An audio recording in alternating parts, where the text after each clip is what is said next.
Est-ce que c'est Ahmed est prêt? Ah, je suis là. Ah, Est-ce c'est que vous Ahmed. m'entendez? مرحبا بك سي احمد مرحبا بك. Je pense vas-y on te donne la parole. سيد رئيس المجلس الاقتصادي والاجتماعي والبيئي لك الكلمة من مصر تفضل. Shukran. En fait, j'interviens ici en tant qu'envoyé spécial du Forum des Centraliens, Supélec à Sharm el-Sheikh. S'il te plaît, ne confonds pas Sifirez. Chers amis, Monsieur Volontaire, oui. Louali, chers amis, chers camarades, c'est un plaisir d'intervenir dans ce forum. J'aurais voulu être présent. Malheureusement, les circonstances ont fait que je me trouve à Sharm el-Sheikh et je vous prie de croire que c'est très bruyant, qu'ils ont des problèmes de connexion. Et donc, je suis désolé si parfois vous ne m'entendez pas très bien. Alors, d'abord, je vais parler de cette thématique, cette fois-ci en tant que président du CSE. D'abord, c'est une thématique, je vous en félicite, qui est absolument pertinente vu le contexte international. Il suffit juste de rappeler qu'on est là aujourd'hui à Sharm el-Sheikh pour parler au sein de la COP27 dont les principaux enjeux sont d'abord l'atténuation des gaz à effet de serre, notamment par le recours aux ENR dans les transports et l'industrie. Et donc, quand on parle de transport, on parle de ville durable, l'adaptation au changement climatique, donc l'atténuation, l'adaptation, le respect des engagements de financement de l'action climatique dans les pays en développement, par les pays développés. Ça, c'est un vrai sujet. Je n'ai pas le temps d'en parler aujourd'hui, ce n'est pas le sujet, mais c'est quelque chose qui va nous interpeller tous dans le futur. Et bien sûr, la compensation des pertes, dommages et préjudices causés par le réchauffement climatique dans les pays du Sud, qui sont les moins pollueurs. Alors, si vous vous souvenez, quand ces COP ont commencé, on parlait juste d'atténuation, parce qu'on ne voulait pas parler d'adaptation, parce qu'on se disait, si on parle d'adaptation, ça veut dire que les gens ne vont pas faire d'efforts pour atténuer. Et puis, à un certain moment, on s'est rendu compte que, bon, vu comment la situation se développait, on a commencé à parler d'adaptation, on a refusé de parler de pertes et de préjudices, et maintenant on parle de pertes et préjudices, c'est-à-dire qu'on a passé des caps d'adaptation où il n'y a rien à payer, rien à faire, il y a juste à payer les dommages et préjudices. Alors juste pour vous donner un chiffre, et je vais arrêter sur le changement climatique, l'engagement depuis à la COP de Paris, c'était de diminuer les gaz à effet de serre à horizon de 46% à horizon 2030, avec une neutralité carbone à 2050. Aujourd'hui, on a une augmentation de 10%. Et on est en 2022. Donc, vous voyez que, comme dit Guterres, nous sommes tous dans un train pour l'enfer et avec le pied sur l'accélérateur. Alors, je vais parler maintenant de l'importance de la thématique.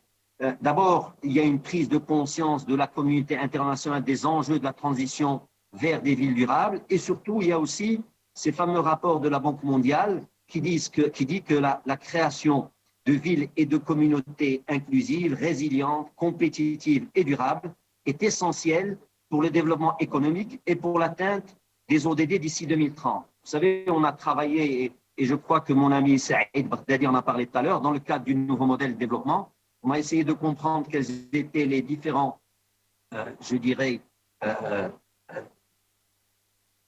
leviers pour atteindre un développement économique important. Et on peut tous les citer, hein, tous dans cette salle.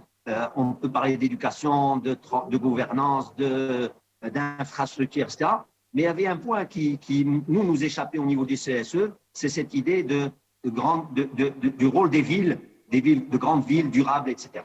Et à l'échelle mondiale, les villes représentent seulement 3% de la surface terrestre, mais concentrent plus de 50% de la population mondiale, consomment plus de 75% de l'énergie, émettent plus de 80% des émissions de gaz à effet de serre et contribuent à 80% du PIB mondial. Et à l'horizon 2050, 70% de la population mondiale vivra dans des métropoles. Alors si on regarde le Maroc, vous savez, le Maroc connaît une urbanisation accélérée, on le sait depuis des années, et en fait, il faut retenir, c'est 1 million de citadins qui s'ajoutent tous les 3 ans à peu près. Et au Maroc aussi, les métropoles sont les locomotives de la croissance, et il y a une estimation à peu près que 51% de la croissance nationale est imputable aux 9 métropoles marocaines, avec une certaine dynamique, bien sûr, pour les métropoles de Casablanca et de Tanger. Et vous avez notre ami Saïd Hamidouche qui est là, je suis sûr qu'il vous parlera du rôle que joue Casablanca dans le développement, mais aussi de Casablanca, quels sont les chantiers pour en faire une ville durable. bien que ce soit extrêmement difficile et ils vous en parleront. Maintenant, malgré les efforts déployés, les villes, justement, connaissent plusieurs dysfonctionnements qui impactent négativement leur compétitivité, leur attractivité et surtout, ce qu'on oublie, le bien-être des populations urbaines. Et le CSE a publié plusieurs rapports sur la thématique, là sur des sujets connexes. Je vais juste vous les citer rapidement pour vous montrer de l'importance de cette thématique. Nous avons fait un rapport sur l'étude d'impact des dérogations dans le domaine de l'urbanisme. Nous avons fait un rapport sur le foncier au Maroc en tant que levier fondamental pour le développement durable et l'inclusion sociale. Nous avons fait un rapport sur quelle dynamique urbaine pour un aménagement durable du littoral, un rapport sur l'intégration des principes de l'économie circulaire au traitement des déchets ménagers et des eaux usées, la mobilité durable vers des moyens de transport durables et accessibles. Et donc, on a beaucoup parlé de la mobilité dans les villes. Vous verrez tout à l'heure, je reviendrai un peu sur certains points. Un rapport sur l'accélérer la transition énergétique pour installer le Maroc dans la croissance verte, dont notre camarade Ali Gdila était la cheville ouvrière. Et un dernier rapport sur réussir la transition vers des villes durables. Donc, vous voyez que nous avons traité cette thématique et des sujets connexes qui viennent renforcer notre compréhension du sujet. Et si vous le permettez, mes chers camarades, je voudrais juste vous citer quelques constats qui ont été faits par le CSE concernant justement cette transition vers les villes durables. Le constat, croyez-moi, est assez enfin, n'est pas, comme vous pouvez l'imaginer, extrêmement positif. Qu'est-ce qu'on dit? On dit que l'offre actuelle de la ville en matière de durabilité enregistre plusieurs déficits. Et je vais en citer quelques-uns. Premièrement, la ville marocaine n'est pas érigée en projet de société commun, suffisamment démocratisé, partagé et approprié par ses citadins. Et donc, l'appropriation du citadin, la participation démocratique, la démocratie participative pour ériger cette vision commune avec, bien sûr, les élus, manque. Deuxième point, le système de gouvernance est jugé déficient et inadapté aux enjeux et exigences de la ville durable, et particulièrement pour les métropoles. Troisièmement, la planification urbaine est entachée d'insuffisance en matière de durabilité, de convergence, d'intégration au niveau régional et national. Quatrième point, le suivi de l'atteinte des ODD et de l'agenda 2030 n'est pas pris en compte dans les phases d'élaboration et d'évaluation des programmes de développement des villes. La ville marocaine a du mal à procurer à ses citoyens et citoyennes le sentiment de bien-être, de mixité sociale et de développement culturel. L'espace public n'est pas sûr pour les femmes, ce qui entrave l'intégration de leur potentiel dans le tissu économique. Et ça, c'est important, on n'en parle pas assez souvent et c'est un point sur lequel on doit travailler tous ensemble. Et enfin, l'inefficience de la gestion des moyens fonciers, humains et financiers de la ville ne contribue pas à son développement durable. Donc, le rapport du CSE est bien documenté, bien argumenté. Je ne vais pas rentrer dans les détails, mais je voudrais juste mettre en avant quelques thématiques qui me semblent importantes à considérer quand on parle de ville durable et qui peuvent peut-être aider à alimenter votre réflexion. Je vais parler de 5 points. D'abord, l'urbanisme. Quand on parle de l'urbanisme, la préparation, et mon ami, c'est Abdelouahed qui se tient sur l'estrade, est un spécialiste de ce sujet-là. Quand on regarde la préparation des docs, les schémas de développement, les schémas directeurs de l'aménagement urbain, ben, ils prennent trop de temps à élaborer. Une fois qu'il n'y a pas assez il y a trop de dérogations qui viennent par la suite. Et donc, ce qu'on a dit, il faut introduire de la flexibilité dans la conception et de la célérité dans l'adoption. Et surtout, il faut inclure les études de mobilité. Je reviendrai sur ce point-là quand je parlais de mobilité, parce que j'ai sorti la mobilité comme un point important. Deuxième point concernant l'urbanisme, c'est les villes qui doivent disposer de réserves foncières à long terme. Comment voulez-vous planifier un développement de ville si la ville n'a pas ces réserves foncières? Et donc, la ville doit constituer des réserves foncières en achetant sur le long terme, en récupérant des terrains vides. Alors, je sais que ça crée problématique, polémique, parce qu'on parle d'expropriation. Mon ami Sehmi Douche connaît combien il y a de terrains qui peuvent être récupérés à Casablanca pour en faire, je dirais, un véritable pôle urbain durable. Il faut aussi partager la plus-value avec les propriétaires quand un document d'urbanisme vient changer la vocation d'un terrain, par exemple. Combien on a vu de fortunes se construire parce qu'on est devenu sur un terrain urbain ou là autre, sans que la communauté n'en profite. Donc ça, c'est le deuxième point par rapport, je dirais, à l'urbanisme. Le troisième point, c'est la mixité dans les villes. On a perdu la mixité. Alors, quel est l'exemple ultime de mixité? L'exemple ultime de mixité, il faut revenir au Médina. Revenez à la Médina de Fès, ou là, revenez à la Médina de Casablanca, ou là, toutes les Médinas, où tout le monde vit ensemble. Moi, quand j'ai grandi à Fès, on n'était pas dans une Médina, mais on était dans un quartier où tout le monde se connaissait, quel que soit le niveau social, etc. On jouait au foot ensemble. Et donc, cette mixité sociale était incluse, faisait partie, je dirais, de notre vie à tous. Alors, dernier point dont je voudrais parler de l'urbanisme, et si Saïd peut en parler peut-être, et peut-être je peux avoir un avis un peu différent de lui, quid de l'extension des villes, de l'étalement. Alors, comment on peut aller faire de l'étalement des villes alors qu'on n'a pas encore densifié suffisamment une ville? Ça, c'est un des points dont parlait la Banque mondiale tout à l'heure, de dire que cette densification est importante comme un levier de développement. Parce que quand on va sur des satellites, qu'est-ce qu'on fait? On fait que des effets néfastes, le déplacement, de l'étalement des villes, la mobilité induite, l'extension des réseaux qu'il faut amener, l'eau, l'électricité, l'assainissement, et la perte de terres arables. Ce qui est pire encore, quand on regarde certaines villes, où on va créer des villes dortoirs sans prévoir de l'emploi, eh bien, si vous voulez, vous allez dans une logique qui n'a rien à voir avec une logique de développement ou le développement de vie durable. En France, par exemple, quand ils pensaient aux villes, je dirais nouvelles, ils disaient pour chaque 7 habitants dans la ville, il faut prévoir un emploi. Il faut qu'il y ait un emploi de prévu. Là, on donne ces nouvelles villes à l'habitat, qui lui sait faire que de l'habitat, d'abord, qui ne coordonne pas avec les autres ministères. Donc, on peut avoir des villes au départ où il n'y avait pas d'école, ou là d'hôpital, ou là autre. C'est par la suite qu'on a essayé de rattraper les choses.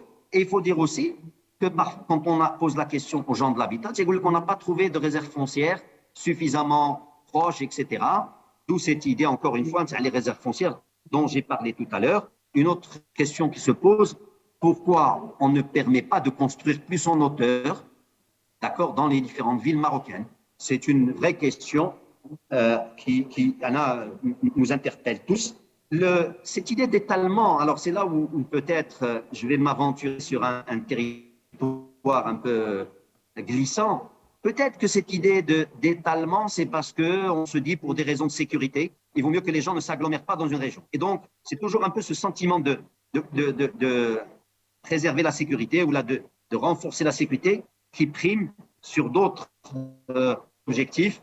Mais bon, c'est une spéculation de ma part, mais je pense qu'elle peut avoir une part de vérité là-dedans. Je vais maintenant passer aux finances de la ville. J'ai parlé de l'urbanisme, je parle des finances. Clairement que la ville a besoin de revenus propres, et donc on voit aujourd'hui quel est le niveau des taxes urbaines qui est très bas, et donc il y a beaucoup de déperditions, et donc il faut collecter les taxes, je dirais, locales. Ces taxes locales, ça passe d'abord par une simplification des taxes. Nous, on a toujours dit qu'il faut avoir 2 taxes, pas 26 000. Une taxe, je dirais, sur les commerces et une taxe sur, je dirais, le foncier, sur l'habitat. Maintenant, on peut aller plus loin que cela, mais il faut simplifier et collecter. Et aussi, la ville doit asseoir une crédibilité, une solvabilité pour pouvoir emprunter. Tout se fait, on le sait, et donc Casablanca est un bon exemple. Je crois qu'ils ont obtenu il n'y a pas longtemps un prêt de la Banque mondiale. C'est encore Saïd Hamid II, je pourrais en parler. Maintenant, je passe à la mobilité. Il est très important d'avoir ce qu'ils appelaient un PDU, maintenant le plan de déplacement urbain, qui a été remplacé maintenant par les plans de mobilité durable, les PMD. Il est très important d'inclure ces PMD, d'avoir un PMD pour la ville.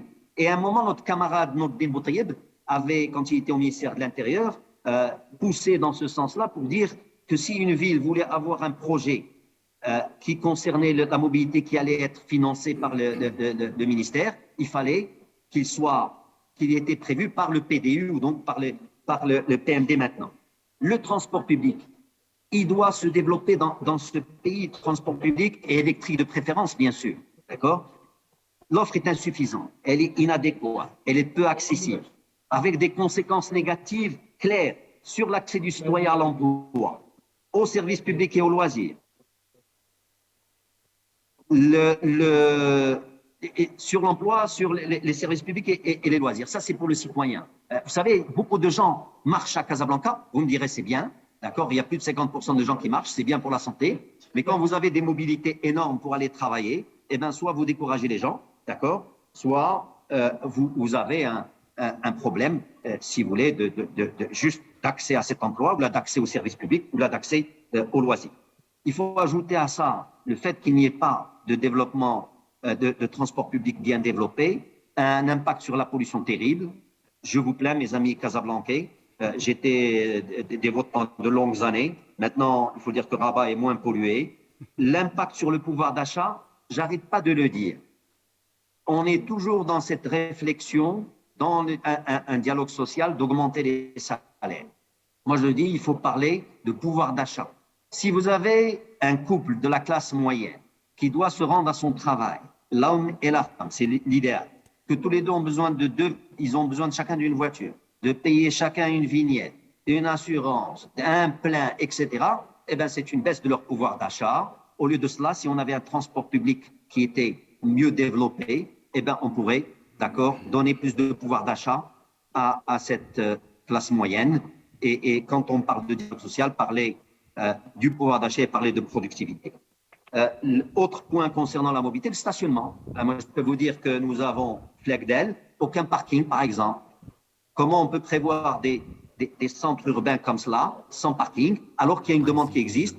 Et là, je dirais, l'utilisation de PTP peut être aussi une voie intéressante. L'introduction de nouvelles technologies, bien sûr, on est chez les centraliens, donc que ce soit les smart cities, le PCC, le poste de contrôle centralisé. Peut-être qu'on peut éviter de faire des prémices si on a une meilleure optimisation de nos feux rouges et de notre circulation. Les nouvelles formes de mobilité, que ce soit le covoiturage, les vélos, le mobylette, Uber, la location et bien sûr la multimodalité. Je vais vous citer une citation que je trouve extraordinaire d'un maire, je dirais, d'Amérique latine. Il disait « Une ville durable, ce n'est pas une ville où le pauvre circule en voiture, mais une ville où le riche emprunte les transports publics. » Je pense que c'est assez criant, je dirais assez révélateur comme citation. Alors bien sûr, il me reste 2 sujets à traiter pour la ville durable. Les autres sujets, les autres services publics durables, que ce soit la valorisation des déchets ménagers. Je suis en Égypte, j'étais surpris de voir qu'eux font le tri de leurs déchets, nous pas encore. Et donc, si vous voulez aller vers de l'économie circulaire, il faut absolument mettre cela en place. Le traitement des eaux usées. La bonne nouvelle aujourd'hui à Casablanca, à Rabat, 95% des eaux utilisées pour l'irrigation des espaces verts viennent des eaux usées. Croyez-moi que j'ai dû me battre pour ça auprès du ministère, auprès de M. Louali, il y a quelques années, quand j'ai vu ces pelouses de gazon arrosées avec de l'eau potable. Et donc, heureusement que ça se fait maintenant. Nous avons fait quelque chose d'assez intéressant au CBSE parce que nous avons une plateforme où nous demandons l'avis du citoyen. Ils nous ont dit, ces citoyens, que pratiquement 50%, en fait 42%, nous ont dit qu'ils étaient prêts à manger des produits agricoles, même s'ils étaient irrigués par des eaux durables, par des eaux usées, traitées. Et 22% nous étaient prêts même à boire cette eau. Donc, bon, c'est 22% quand même, hein, c'est pas beaucoup, mais c'est pas peu. Et donc, à la fin de la journée, c'est du H2O, d'accord? Et donc, cette eau usée peut être traitée, peut être utilisée à différentes, je dirais, destinations. Enfin, l'énergie, que ce soit l'éclairage public, la climatisation aujourd'hui au Maroc qui devient de plus important à cause du changement climatique. Heureusement que pour le chauffage, on n'y est pas. Et ce n'est pas une vraie situation, une vraie problématique pour le moment comme en France. La gouvernance, c'est le dernier sujet que je traite sur les villes durables, le rôle du maire et du gouverneur. Et pour cela, si Saïd vous en parlera longuement, si vous n'avez pas un maire qui a une vision pour la ville, qui veut avoir une vraie planification, eh bien déjà, vous avez un problème. Et donc, toute la question se pose sur les talents, les compétences qu'on peut attirer dans la gestion de la chose publique, dans la chose commune. Mes chers camarades, engagez-vous. D'accord? C'est ce que je dirais, parce que On a besoin de développement dans les villes et ça ne peut venir qu'à travers du leadership, de la vision et de gens compétents. Le rôle du gouverneur est primordial aussi. Alors bien sûr, si Saïd en parlera, le principe de libre administration des collectivités territoriales. Donc c'est le maire qui propose, qui a une vision, qui propose. Maintenant, il y a le contrôle administratif du gouverneur. Alors M. Louali est Wali il est gouverneur aussi de la préfecture de Casablanca. Et donc à ce titre, il vient de rejeter il y a quelques jours le budget, d'accord, de la ville de la commune de la ville de Casablanca, d'accord, pour de bonnes raisons, j'en suis sûr. Selon ce que disaient les journaux, ils avaient des projections d'entrée qui étaient un peu trop importantes par rapport à ce qu'ils pouvaient réaliser. Mais je suis sûr que mon ami Saïd vous en parlera. Alors cette relation, le rôle gouverneur-maire dépend aussi des relations entre les hommes. Il n'y a rien à dire. Vous pouvez avoir, si le courant passe bien entre les hommes, et ben ça se passe bien. Si le courant ne passe pas, malgré les prérogatives qui sont bien définies par la loi organique des collectivités territoriales, il peut y avoir des problèmes. Et dernier point sur ce sujet-là qui est extrêmement important, et si Saïd ne pourra que me soutenir là-dessus, c'est la déconcentration. Il faut qu'on arrive à donner, d'accord, aux représentants, les services déconcentrés, donc des différents ministères, il faut qu'on arrive à leur donner le pouvoir de décider, tout cela coordonné, je dirais, avec un chef d'orchestre qui est le Wali, la région.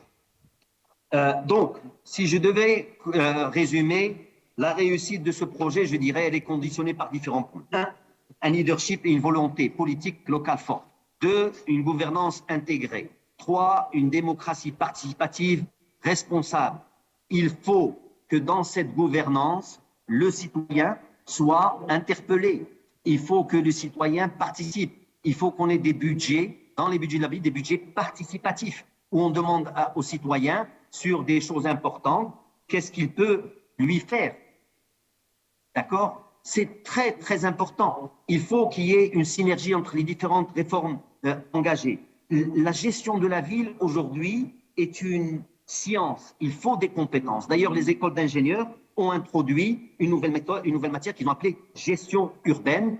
Alors, tout cela est important et je voudrais juste, pour faire plaisir à Ali Gdira, je dirais aussi qu'il faut plus de numérique, plus d'électrique et moins de bureaucratie. Si vous le permettez, je vais prendre encore 2 minutes. Je vais parler en tant que citoyen. Beaucoup de désagréments au quotidien que nous vivons, vous le savez, l'augmentation de la circulation et l'allongement du temps passé dans la circulation, les besoins de mobilité des personnes qui augmentent et avec eux les disparités sociales. Par exemple, les jeunes femmes à l'université de Fès, quand j'ai faisais ma campagne à Fès pour être député, beaucoup de jeunes femmes me disaient qu'elles ne pouvaient pas prendre le bus parce qu'il n'y avait pas assez de bus, c'était trop bondé. Et donc, elle n'allait pas à l'université parce qu'elle se faisait, je dirais, molester dans les bus ou là qu'elle ne pouvait pas. La pollution à Casa. Et franchement, si j'étais maire d'une ville, ma priorité numéro 1 sera le transport collectif. D'accord? Électrique encore pour mieux faire. Et en tant que citoyen, il faut juste garder ça en tête.